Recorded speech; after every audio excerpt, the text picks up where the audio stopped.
You are listening to the Fleaflicker podcast.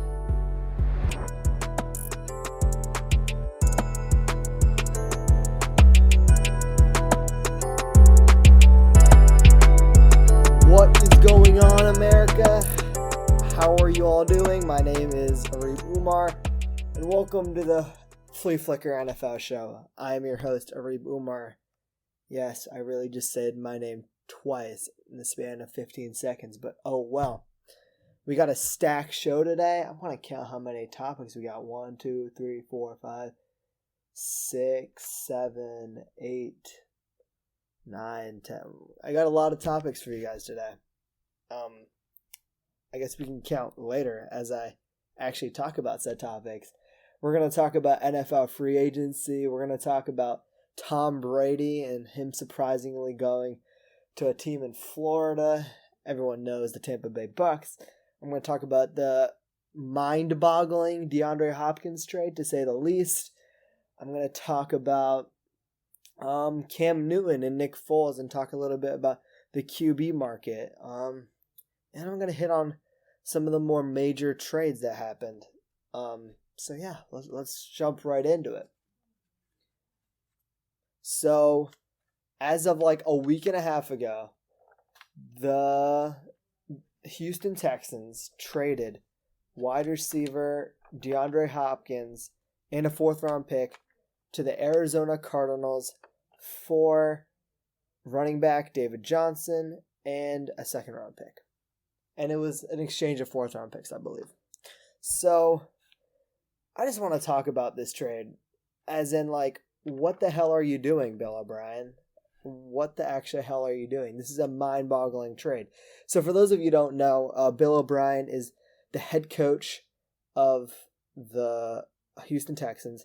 And as of this offseason, he was last offseason to start off with, but this offseason he was officially granted the title of GM, aka General Manager of the Houston Texans. So he makes all the coaching decisions, but now he also has the power to make personnel decisions, trading people, signing people, stuff like that. That is also his job, which is usually just a GM's job, but he's a 2-in-1 hybrid. So he traded DeAndre Hopkins for chump change. And the reason I say it's chump change is for a few reasons. DeAndre Hopkins is a stud wide receiver, and you traded him for a 2nd-round pick and a 4th-round pick. The way I see it is you woke up with DeAndre Hopkins and you didn't have a 1st-round pick, and you went to bed without DeAndre Hopkins and you still didn't have a 1st-round pick. So when you look at it, it doesn't really make much sense, does it? You're losing a stud player and you're not even getting value for that stud player. So just to hit on a few previous wide receiver trades, Odell Beckham Jr. was traded last year to the Cleveland Browns from the New York Giants for a 1st-round pick, which is the 18th overall pick in the draft, a 3rd-round pick, and a safety, former 1st-round pick from Michigan, Jabril Peppers. And as of literally last week, literally the day after the DeAndre Hopkins trade, wide receiver Stefon Diggs was traded from the Minnesota Vikings to the Buffalo Bills for the 22nd overall pick in this year's draft, a 5th-round pick, a 2020 6th-round pick, and a 2021 4th-round pick. And Amari Cooper, a year and a half ago, was traded from the Oakland Raiders, now the Las Vegas Raiders, to the Dallas Cowboys for a 1st-round pick. So if you look at those 3 trades, all 3 of them had one big thing in common. All of them have a 1st-round pick, 18th overall, the 22nd overall, and whatever the Cowboys pick was from the Raiders. All those picks were 1st-round picks. The Houston Texans left with no draft value. So this is my major problems with the trade. DeAndre Hopkins is better than all 3 of those guys. In fact, I'd take DeAndre Hopkins over all of them. Maybe even Amari and Diggs combined. I would take Hopkins over both of them. He's that good. You didn't get there's 2 ways to look at this, and a third, which I'm going to talk about later. You first is just looking at what your return on investment was. You didn't get a 1st-round pick, so that's poor. Second, you could also look at, maybe the Houston Texans were short of money, and this is offering cap relief. But they traded for running back David Johnson, and the difference between their contract of DeAndre Hopkins and David Johnson was about $1.5 million, which is pennies in the NFL. So that second point is also out if you're trying to defend this trade. You can't make the argument that you're saving money, and you can't make the argument that you're getting good draft picks in return for a stud player. Now, here's the third sort of gray area for Bill O'Brien. Character concerns. Does DeAndre Hopkins fit in the locker room? Does he, beef with the head coach or other players? Does the quarterback down there, Deshaun Watson, does he have a bad rapport with him?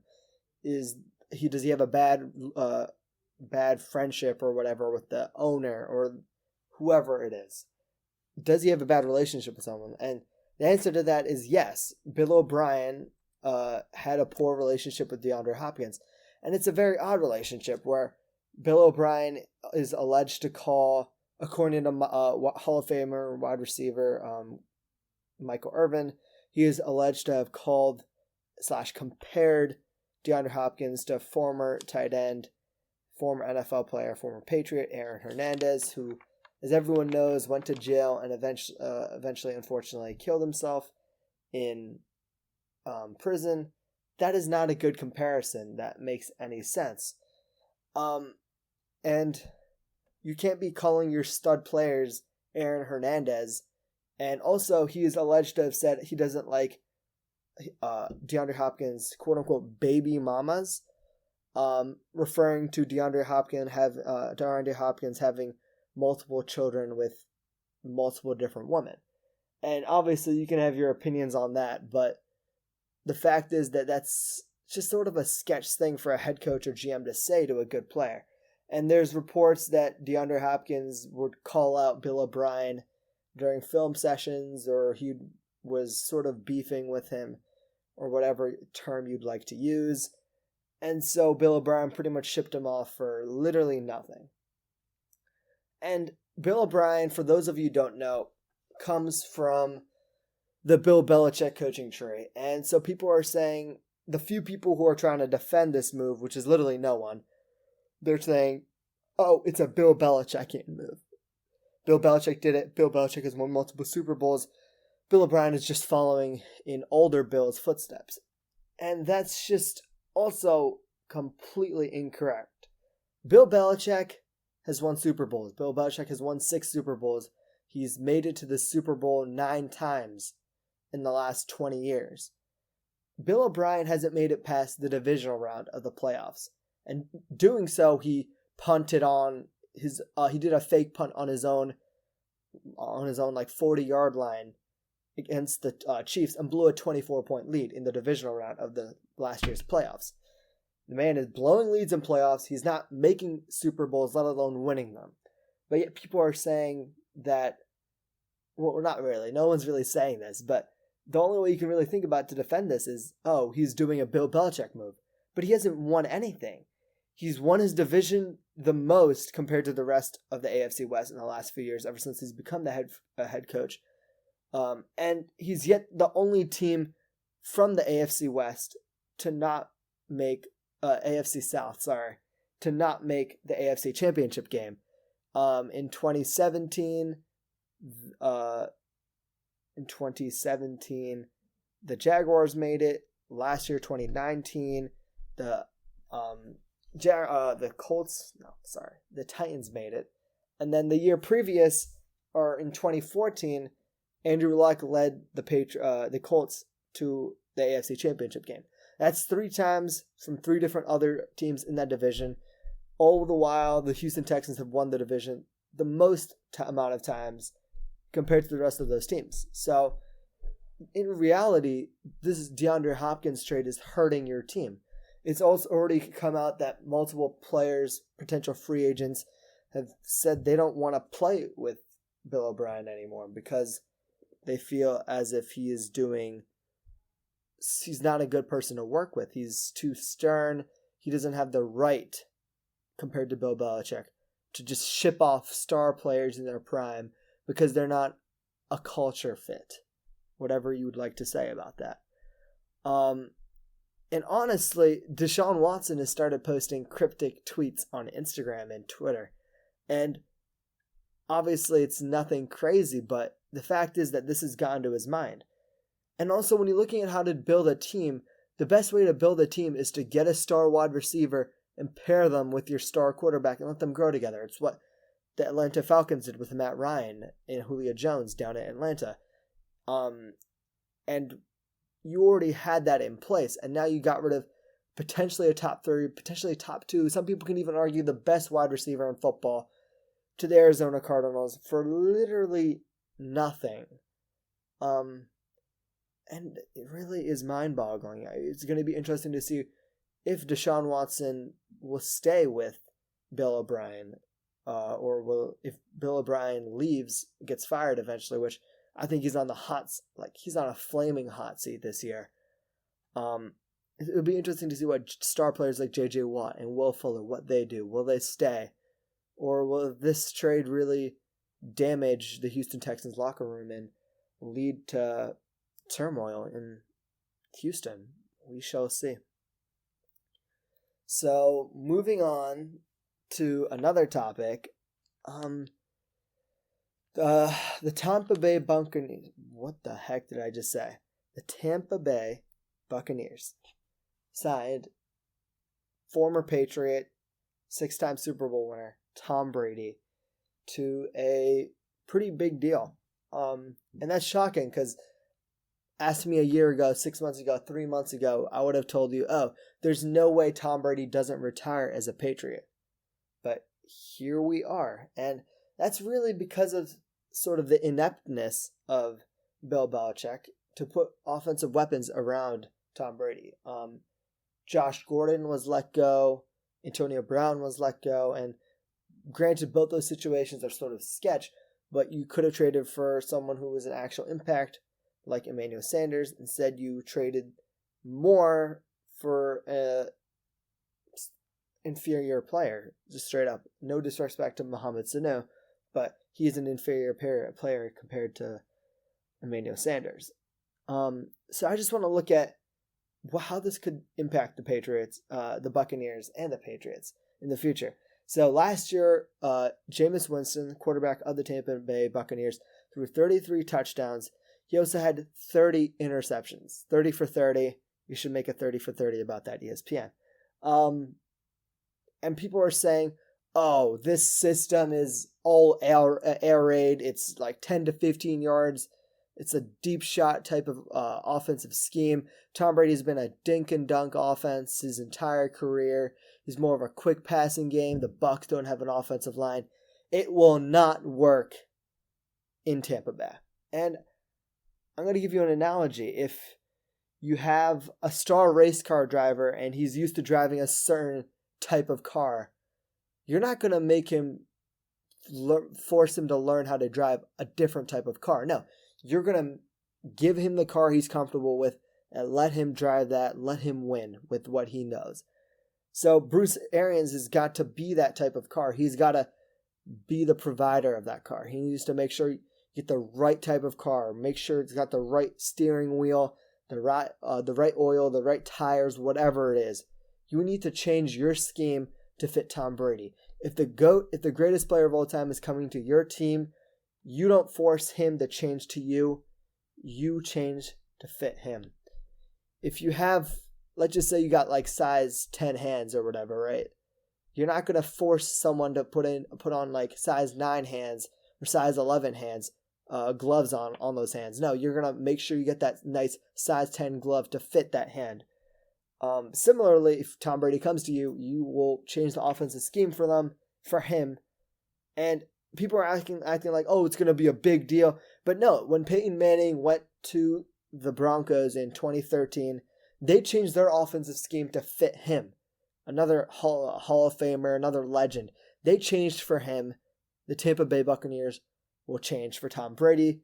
And I think it's going to be a two-headed race down there between New Orleans and Tampa Bay for the division. people are saying, oh, Tampa Bay does not have a good defense. But Jameis Winston threw 30 interceptions, and that's a negative game script. You're going to end up on your own side of the field multiple times and allowing more points than you should because the opponent is starting on your side of the field. They're starting in a favorable situation. Maybe they're already in field goal range. What are you trying to do there? You're automatically giving up 3 points.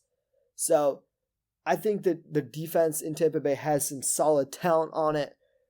And I think the Tampa Bay Buccaneers have a very solid chance of working with Tom Brady because Tom Brady's not going to throw the amount of picks that Jameis Winston will. He's going to stop being as turnover prone. The defense is going to be in favorable game strips. Tom Brady's way better at reading coverages, way better at throwing the ball, way better at just leading a team. And I think Tampa Bay just got a hell of a leader and just a great player to help revitalize that organization. And it's fun to see after Tampa Bay has been kind of meh to mediocre the last few years. It's a great sign to see. So, as of last week, also, this is kind of old news now, but I still want to talk about it. The Jacksonville Jaguars traded away quarterback Nick Foles to the Chicago Bears for a compensatory 4th-round pick. Nick Foles is going to end up starting this year in place of Bears quarterback Mitch Trubisky, former first-rounder. And that's going to be my bold / not so bold prediction because he's the better player. If you are down in Chicago, you know for a fact that you don't like Mitchell Trubisky. He can't read defenses well. He is sort of sus accuracy-wise. He forces the ball in triple cover. I can't tell you how many times against the Packers or other teams where I've watched him and he just chucks the ball at the end of the game trying to make a play or whatever it is. Even at the beginning of the game, he just throws into double or triple coverage and you're just like, there's a wide open guy underneath. Why are you doing that? But he misses reads, misses throws, and I don't know if he's that good of a leader either. Nick Foles is coming in there, former Super Bowl MVP. He's going to Matt Nagy, and many people don't know this, but Matt Nagy and Nick Foles actually worked together when Nick Foles was in Philadelphia during his first stint with the team. So like 2014, 2013, around that sort of time. He's worked with Matt Nagy before. It's not the offense that Matt Nagy runs is not that different from an offense that Nick Foles was prolific in Philadelphia. It's a very similar offense to Doug Peterson. So he's not coming in. He's not going to completely not know what to do. He has a pretty solid grasp on the offense, I'd assume. And you don't trade for Nick Foles if you're not going to think about at least playing him. Former Super Bowl MVP on the bench. Every time Mitch Trubisky makes a mistake, the crowds in Chicago are going to be rallying to start this guy, start Nick Foles. And I don't know if Nick Foles is going to be successful. I think Nick Foles has a solid chance of being pretty good in Jacksonville. But we shall see if right now, we should see if they're going to stick with Mitch Trubisky. They claim that, we're just bringing in Nick Foles for competition. Mitch Trubisky is our starting quarterback. Please do not lose faith in him. That's what they're crying out to their fan base. But their fan base knows what they want. They don't want Mitch Trubisky under center. And it wouldn't shock me if Nick Foles starts at least somewhere through the season. And it's not because of injury. It's because Mitch Trubisky gets benched. So going to the Jacksonville side of the trade, they traded Nick Foles with his $20 odd million contract. They traded all of that to the Chicago Bears. And in doing so, they got rid of the quarterback controversy that was in their team. And for those of you who don't know, former 6th round pick, Gardner Minshew, quarterback, He was drafted last year in the 2019 NFL draft, 6th round pick, like I said. And he started, and he wowed me. Like, every time I watch Gardner, I see him running around. I see him extending plays. I see him throwing great balls. Just leading his team. The team was way better with Gardner there than they were without Gardner. Nick Foles was not that good. He was hurt, and that could definitely have hurt his production with the team. But Gardner Minshew was the better quarterback, better player. Everyone rallied around Gardner Minshew, the entire team. And more than that, the fans of Jacksonville rallied around Gardner Minshew. You got all of them wearing these fake mustaches because Gardner Minshew, I don't know if you've seen him before, but he's got a pretty solid mustache on his face. All of them are rallying. All of them are wearing that. They're all the entire city of Jacksonville is rallying around this young rookie, now a second-year player. And I think this was a good move. Gardner was the better player for your team. If you have a more promising player on the roster, you can't just sit him behind someone that you paid tons of money. You did some good for both. This is a win-win trade for both teams, in my opinion. You get rid of any quarterback controversy, you're handing the keys to the car right to Gardner Minshew, and you're doing good for your franchise. So I see no problems with this trade at all. So as of Tuesday, I believe, March 24th, longtime Carolina Panthers quarterback, former first rounder, Cam Newton was released from his team after 8 years with the team, I believe. 9 years. And this is a really sad moment in Panthers history right now. Cam Newton had literally every single passing record for that team.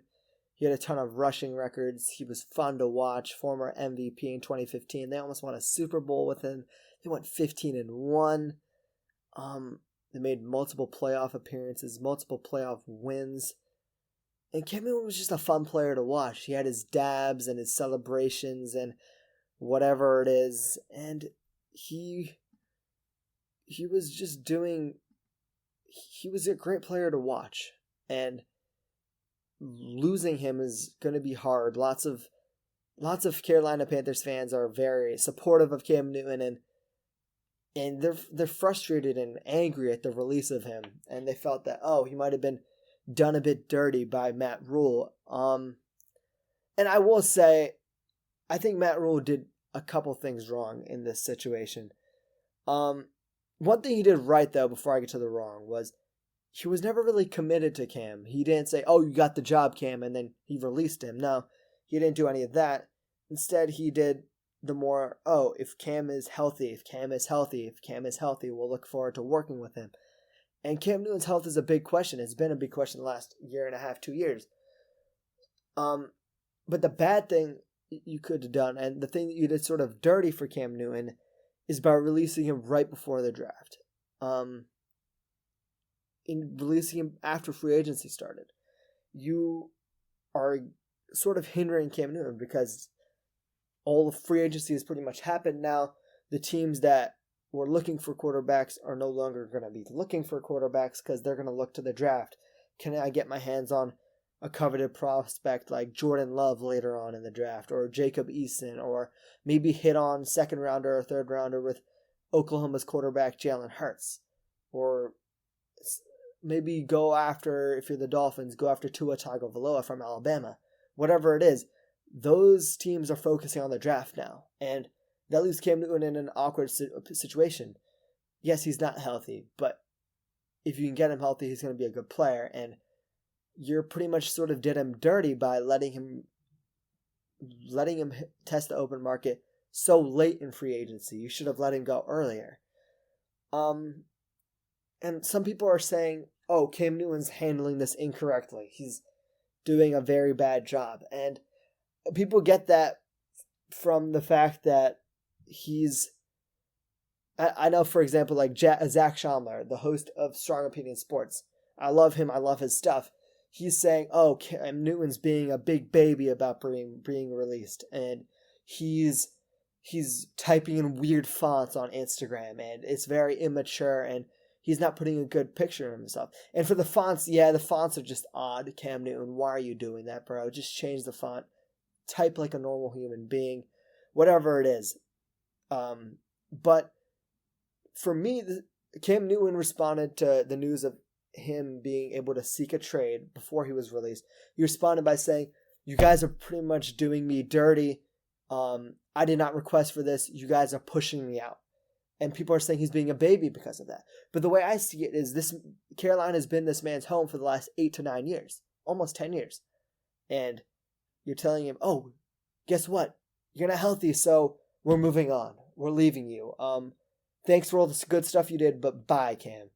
And he's got to move now. He's got to find a new place to work. His health is up in the air. But for me, the way I see it, I see resiliency in Cam Newton. I see someone who's feeling emotional about his current situation. And I think Cam Newton's going to be comeback player of the year next year. He's already posted tons of workouts, videos of him working out, working his tail off. Cam Newton is the type of player who I think if he goes to a place like LA Chargers, a team like that, he could excel. He needs to get healthy, and I think Cam Newton will get healthy this year. He has that mindset. He has that dog in him where he's willing to fight for whatever he can get. And Cam Newton is the type of player to bounce back hard. He's the type of player where you punch him, give him a nice right hook, he goes down. He's getting right back up, and he's going to start throwing punches at you. He's a big guy. He's an athletic guy. When he gets healthy, and I'm telling you right now, he will get healthy. And when he gets signed by a team, Cam Newton will prove the league wrong. He is my candidate for comeback player of the year. And he's going to be coming back from a lot. Injury, changing teams, people losing faith in him, NFL fans, media losing faith in him. I think Cam Newton's going to have a bounce back year. I would have loved to see him in a team like Chicago. But that being said, wherever he goes, Cam Newton will stun the NFL. Mark my words. I'm calling it right now. And yeah, good luck to Cam Newton. Longtime Dallas Cowboys center Travis Frederick has retired at the age of 29. And that's just very sad, man. It's really sad to see Travis Frederick retire. I'm an Eagles fan, if you guys don't know that about me. And I have nothing but respect for him. I hate certain Cowboys players. Cough, cough, Dak Prescott. But Travis Frederick was not a player I ever hated. Travis Frederick was a player I respected. And I just want to read a quote from his statement about retiring. So quote unquote, "Each day I faced a struggle. I could no longer perform at my highest level. Playing well is not what I expect of myself and not what my teammates deserve." So for those of you who don't know, Travis Frederick was diagnosed with an autoimmune disorder. I believe it's pronounced Guillain-Barré syndrome, and he couldn't properly move his hands or his arms for months. And obviously this affected his play, and that's what led him to stepping away from the game. But reading this quote from Travis Frederick, all I see is greatness, man. This man was like, I cannot perform at the highest level. I owe it to myself and my teammates to leave the game. That shows you how great this man was, how great of a player he was, just how great of a teammate, how great of a person he was. I'm talking like he died. He did not die. He retired. But Travis Frederick, just hats off to you, man. Right off into the sunset. Have a great retirement. And I hope you do well for yourself in that team. So, talking about the Dallas Cowboys, fourth year player, Dak Prescott, going into his fifth year, quarterback. He was franchise tag that will cost his team $30.3 million. What the franchise tag is pretty much a team can place one franchise tag on a player every year. And pretty much if that player is about to hit free agency, you're limiting them. You're paying them market value, which at this case is $30 million. You're paying them that sum for them to be on your team. And it's pretty bad for the players, in all honesty, because that delays you from hitting the open market. If you look at a player like Kirk Cousins, current quarterback for the Vikings, he formerly played for the Washington Redskins. They franchise tagged him 2 times in a row, paid him a ton of money, and it hurt him because he couldn't hit the open market right away. And it sort of robbed him. You're not getting that commitment that you want. You want that long-term commitment. You want to know that, I'm not going to have to move and just get up and leave. I have job security here. The franchise tag takes that away. But we're going to skip around that. The Cowboys have really bungled this situation. Dak Prescott is not worth $30 million. He doesn't really elevate his team, in my opinion. I got in a couple arguments about Cowboys fans with that, and on Instagram. It's fun to see what Cowboys fans say about Dak Prescott. He elevates his receivers. Amari Cooper was a bust before he came to us, and now he's a superstar. Or Randall Cobb was a great player, but that's only because of Dak Prescott. Before, he was never good. And Amari Cooper was never a bust, first of all. He had 2 back-to-back 1,000-yard seasons. Then his quarterback, Derek Carr, got injured. He broke his leg, and then he had a back injury in back-to-back seasons, and that very much hindered his play. But Cowboys fans don't want to talk about that. It's all about Dak, elevating his players. Dak does not do that. Dak Prescott is not worth $30 million. I don't think many quarterbacks are worth $30 million, to be honest. But the thing is, Dak Prescott is the right quarterback for that team. He's a great leader. He has that mobility. Everyone loves him. Everyone respects him in Dallas. He's a good-looking guy, which is what you want down there to represent America's most popular team. He has all of that. He's a good player as well. He's not a bad player. He could definitely, with the right team, lead you to a Super Bowl. Look at Jimmy Garoppolo. Look at Jared Goff. Both those players were not amazing, but both those players made the Super Bowl because their teams were amazing. Dak Prescott can do that, and Dak Prescott can probably win the Super Bowl, as much as I hate to say it. But even though Dak Prescott is not worth $30 million, you're going to have to pay him upwards of $30, $35 million to keep him on the team. And the reason the Dallas Cowboys have bungled the situation, they've messed it up so much, is you got to pay the man. By franchising tagging him, you're pretty much making it seem that, I don't have long-term commitment with you, willing to pay you money, but your job security here in Dallas is up in there. Dak Prescott is not looking for that. He's looking for a long-term deal. Dak Prescott probably should have taken the deal he was given, $30 million a year for 4 years or whatever it was. He probably should have taken that deal, yeah. But the thing is, that's not market value for a quarterback right now. A player like Carson Wentz got $32 or $33 million a year for Jared Goff. He's looking for that type of money from players in his 2016 draft class, and the Cowboys have not given him said money, and they should give him the money, even though it's probably going to hurt the team. The first key to building a good team is a good quarterback. Dak Prescott is a good quarterback, and you're recreating the Kirk Cousins situations almost where, I'm going to franchise tag him multiple times, and then eventually he leaves. And once he leaves, you don't have a quality quarterback. Look at the Washington Redskins. They've been bad. And granted, Alex Smith got hurt there, their quarterback, who broke his leg. He got hurt, but once your quarterback is gone, your team is very much in shambles. And that shambles, those ashes are hard to pick up. And Dak Prescott helps keep that building together, helps keep that franchise together. And by not paying him, you're just very much hurting that team. And it's not a smart move, not a good look for the team whatsoever. They should very much consider paying him because it's just the smart thing to do. So moving on to a topic that is interesting and sort of sad. So running back Melvin Gordon, former LA Charger running back, he held out this year. He didn't play the first half of the season, whatever it was, in hopes to get good money from the Chargers because he was looking for a new deal, right? And he got robbed. Man got paid pennies compared to what his actual deal was on free agency. He did not have the market he thought he would. And meanwhile, Austin Eckler, while the running back, his backup, while Gardner was gone, he popped off. He was doing amazing, and he got the big deal.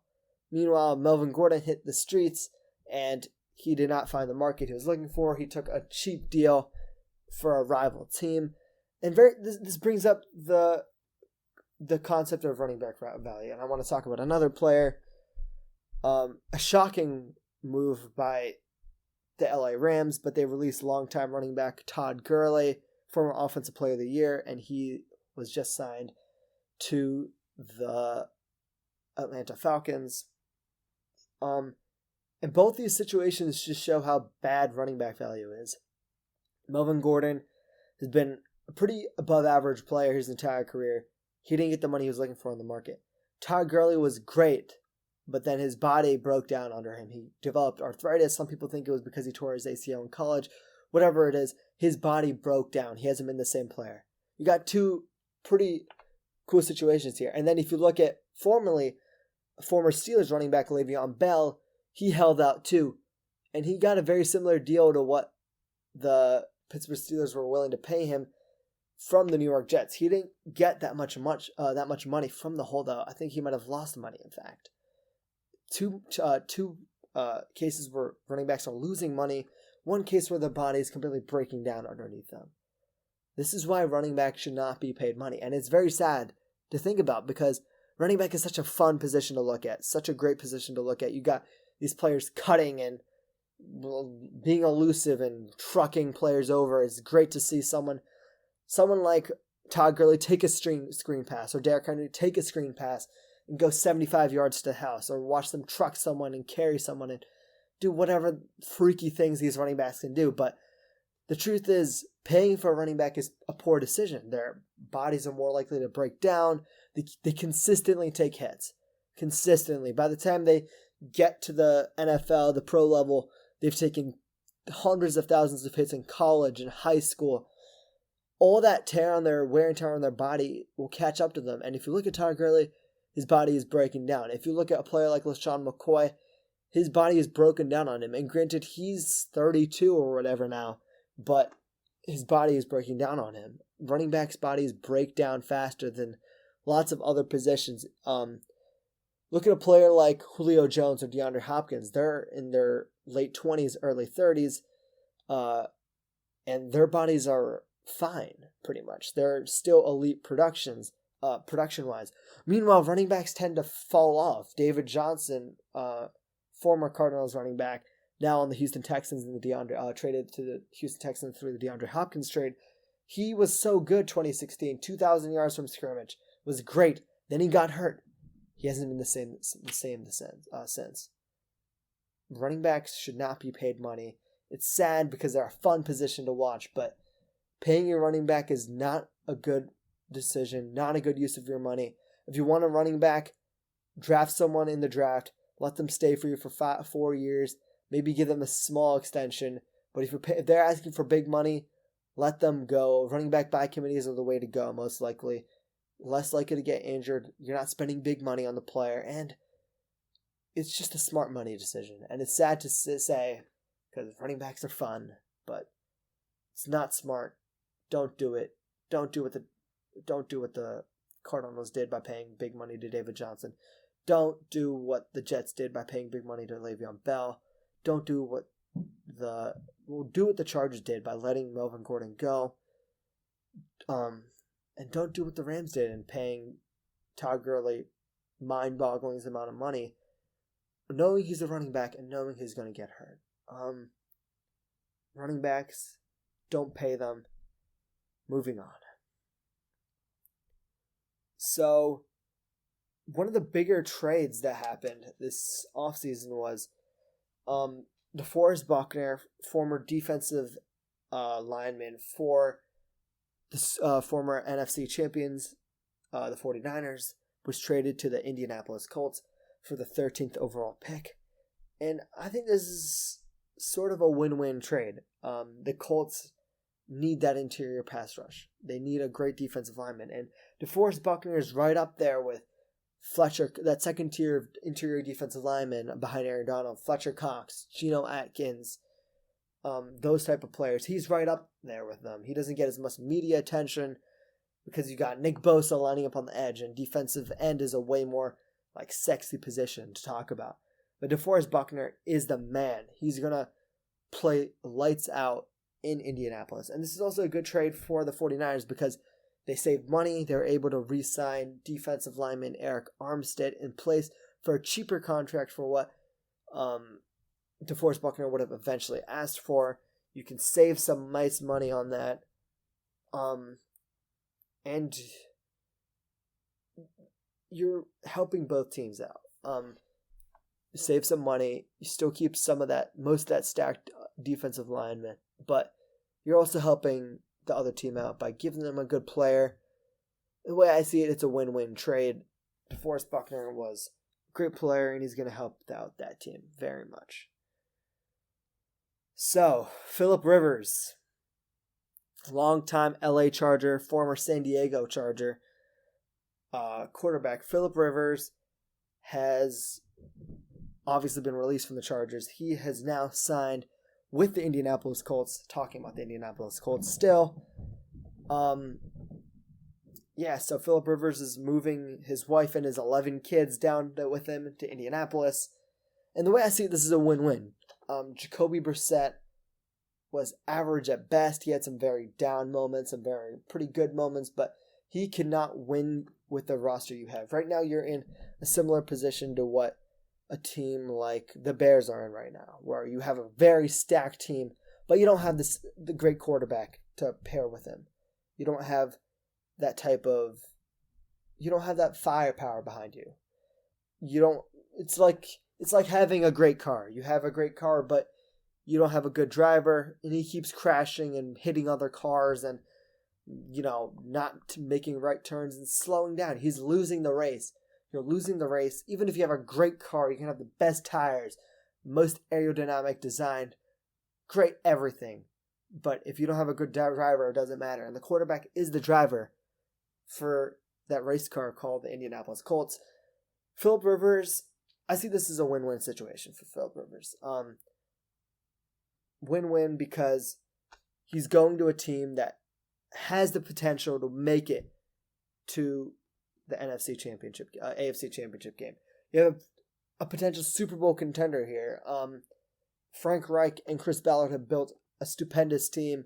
You got tons of all-pros on that team. Quentin Nelson, a linebacker, Darius Leonard. You got tons and tons of talent over there in Indianapolis. They need a great quarterback.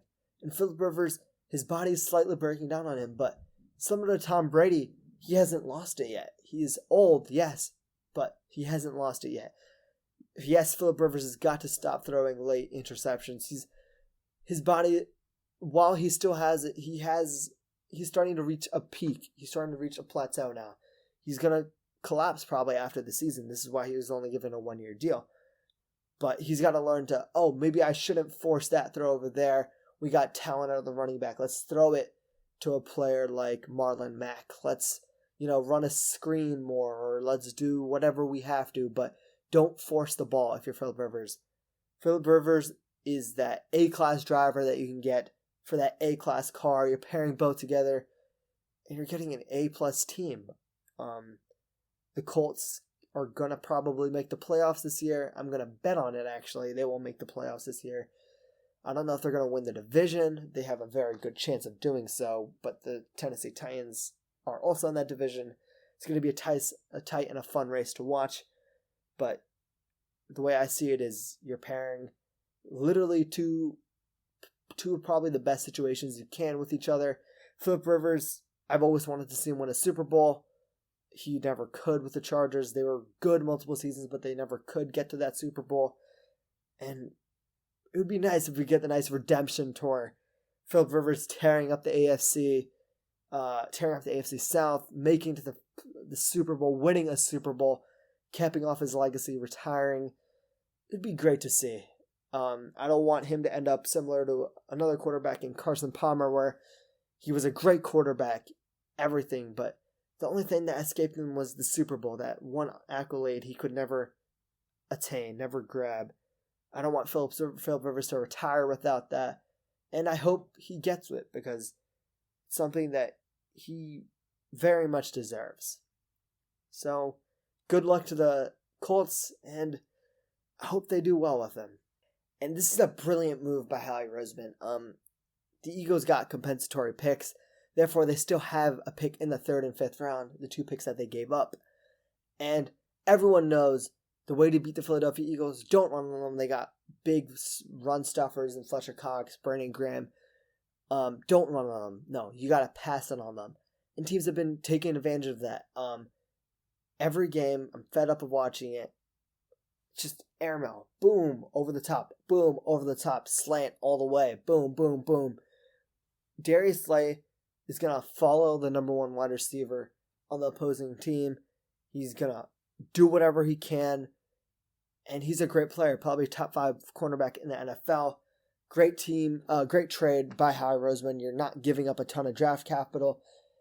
And in doing so, you're solidifying the weakest part of your roster. So, great move by Howie Roseman. And lots of people were saying Darius Slay had a down year in 2019. He won't be as good ever again. You traded for a cornerback in decline.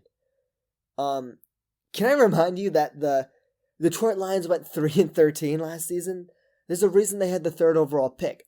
The entire team sucked. After Matthew Stafford went down with injury, they didn't win another game the rest of the year. They went 0-8 to end the season. They were a bad team. And bad teams rub off everywhere. It doesn't matter if you have a great player at D-line or a great player at corner. He's not going to look good because the entire team is bad. People are saying it's a down season. Yeah, sure, on paper he had a down season. But Darius Slay is still a stud. He follows number 1 wide receivers around all the time. He's successful. He gets picks. He gets pick sixes. He does whatever he can to help the team win, game in and game out. And those people are just sort of idiotic, in my opinion. You don't know what you're talking about. So, great play, great trade by Howie Roseman. Yeah, great move overall. So, talking about the Eagles again, the way Howie Roseman has built this team is impressive. I think if you want to see how you build a team, you need to look at 2 GMs. You need to look at Howie Roseman, GM, general manager of the Philadelphia Eagles, and you need to look at Chris Ballard, GM of the Indianapolis Colts. They've built up their offensive lines. In their first years, in Chris Ballard's first year, he drafted all-pro guard Quentin Nelson. He's drafted multiple offensive linemen. He's shoring up that offensive line. And he's also shoring up his defensive line. He just traded for former 49ers defensive lineman DeForest Buckner. He's a stud. You're shoring up both lines in football. If you look at the Philadelphia Eagles, they have a stud defensive line. You got Malik Jackson, who was hurt, but he's a great player. Fletcher Cox, former All-Pro, multiple Pro Bowlers. Brandon Graham, Derek Barnett. You got so many younger guys who can make an impact on the defensive line. If you look at the offensive line, you have All-Pros literally everywhere. Brandon Brooks, Lane Johnson. You have former first round pick Andre Dillard. You're investing that first round draft capital in offensive linemen. Jason Kelsey, former All-Pro. You have all pros all over the offensive line. You got All-Pros and Pro Bowlers all over the defensive line on both those teams, right? That's how you build a team. And talking about that, the Philadelphia Eagles signed defensive lineman from the Steelers, Javon Hargrave. He's a nose tackle to $39 million over 3 years. I'm giving this signing, like, if I'm grading it, I'm giving it a B because, sure, maybe the Eagles might need edge rusher. It's a sexier position. It's a position you want more on your team. Yeah, you should go edge rusher, right? But Javon Hargrave is a beast. You are pretty much making it so You're rotating players in and out. You got Javon Hargrave, Malik Jackson, Fletcher Cox, so many other backup guys who are pretty good at their jobs. And doing so rotates people in, rotates people out. You can keep all-pro Fletcher Cox fresh. You can keep it to the point where he's not gassed because he's playing like 95% of the snaps. Maybe he can play like 85% of the snaps. And that's where I think a player like Cox, like that's where he feasts on offensive linemen when he's continuously fresh. You're rotating players in and out. Javon Hargrave, lots of Eagles fans were like talking smack about it, but I think you're shoring up the two most important position groups, offensive line, defensive line. You're shoring up the trenches. That's how you win football games. Doesn't matter if you don't have a good offensive line, your quarterback's getting hit, you're not running the ball. If you don't have a good defensive line, you're not hitting the quarterback on the offensive team, and you're getting run all over. You need both. You need to solidify the trenches to be a good team, and it's a pretty well-known fact, but that's what you got to do, and that's what the Eagles have done, and that's what the Colts are starting to do and have implemented pretty well on their team. So if you want to build a good team, look at those two teams. That's how you build your rosters. So longtime Eagles safety Malcolm Jenkins, he was released from the Philadelphia Eagles. He signed with the New Orleans Saints, and I hate this move because leadership, locker room chemistry, the way your team is built, that locker room dynamic, it's so important. And Malcolm Jenkins was the biggest leader that I've witnessed as an Eagles fan. I wasn't really an Eagles fan during the Brian Dawkins era, but from what I've heard, this is the closest that we've gotten since that, leadership-wise. Malcolm Jenkins is a great leader on and off the field.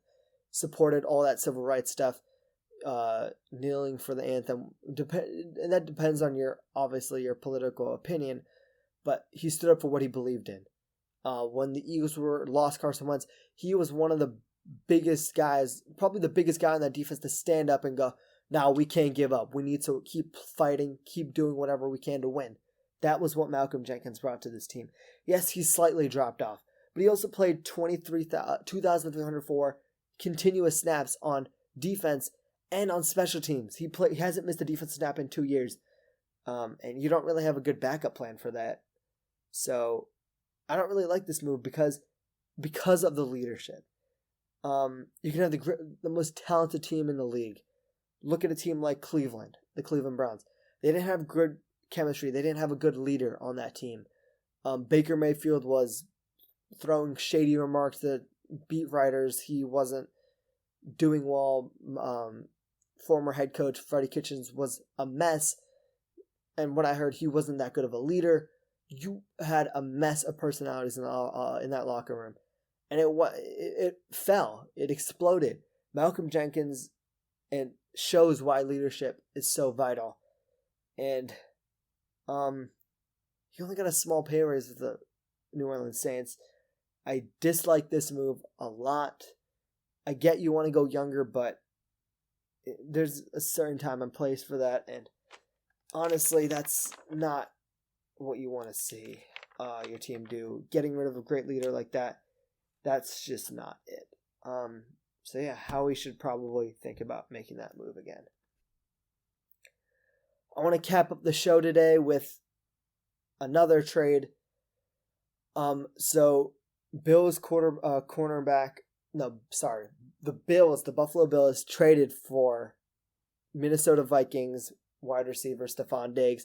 Costed a first, a fourth, a fifth, and a sixth, I believe, from this year's draft and 2021's draft. And first of all, shout out to Bill O'Brien. This is the compensation you want to get for a stud player. But that's neither here nor there. But Stefon Diggs, watching Josh Allen, I was probably one of the biggest Josh Allen haters you could ever see. Ask all my friends. I was constantly saying that this guy doesn't have it. He can't hit the side of a barn. What is he going to do? Yeah, he can run, but he can't throw. He can't he doesn't have what it takes to be a successful NFL quarterback. He doesn't have that accuracy, and he stunned me. The Philadelphia Eagles played the Buffalo Bills Week 9, I believe, of the 2019 NFL season. And in that 2-month span from when I watched him there to when I watched him in the playoff game, it was a completely different player. He had that same elusiveness, the same ability to duck sacks and run for yards and extend plays, but he was hitting these throws more often. He was hitting deep balls more often. He was hitting these wow plays, and his receivers were dropping it, or they just weren't getting open. Stefon Diggs will fix that problem. The first thing I said after that, the Buffalo Bills playoff loss to the Houston Texans was, damn, the Buffalo Bills, Sean McDermott, they need to get a good wide receiver for this guy. Similar to the Philadelphia Eagles, and similar to a team like the 49ers, you need to get a wide receiver to help build around your quarterback. And that's what they went out and did. And I kind of predicted it as well. I said that, their biggest offense, the biggest storyline to watch for the Buffalo Bills was you need to see what wide receiver they're going to get. They're going to have to get one to build around Josh Allen with.